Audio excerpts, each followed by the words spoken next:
જય શ્રી કૃષ્ણ મિત્રો. આજે મારે એક પાયાની વાત કરવી છે. આપણે ઘણીવાર એવા ભ્રમમાં જીવતા હોઈએ છીએ કે આ દુનિયાનો બધો ભાર આપણા જ ખંભા પર છે. આપણને લાગે છે કે જો હું નહીં હોઉં તો બધું અટકી પડશે. પણ વહાલા મિત્રો, સત્ય માત્ર એક જ છે. આ કુદરતનો ક્રમ કોઈના પણ વગર અટકતો નથી.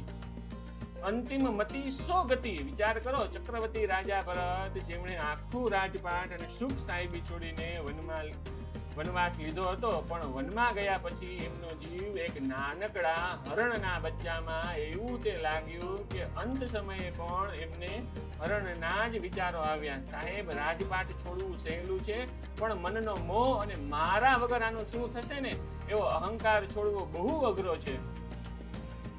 જ્યારે રાજા ભરત જેવા સમર્થ વ્યક્તિવાન ગયા પછી પણ આ ભારત વર્ષ અને આ સૃષ્ટિ અટકી નથી, તો પછી આપણે શું વિશાળ?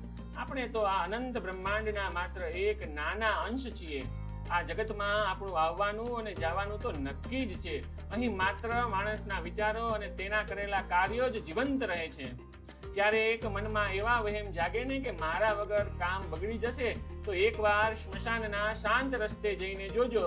ત્યાં એવા કેટલાય લોકો પોઢેલા છે જેઓ ક્યારેક એવું જ માનતા હતા કે તેમના વગર આખું તંત્ર ખોરવાઈ જશે. પણ આજે જુઓ, બધું જ રાબેતા મુજબ ચાલે છે. સમયનો પ્રવાહ કોઈના જવાથી ક્યારેય રોકાતો નથી. આ વાત કોઈને ડરાવવા માટે નથી, પણ આપણા અહંકારને ઓગાળવા માટે છે. જ્યારે તમે આ સત્ય સ્વીકારી લો છો ને, ત્યારે મનનો ભાર હળવો થઈ જાય છે. એટલે જ કોઈના જવાથી હિંમત ન હારો અને પોતાનો ક્યારેય ગર્વ ન કરો.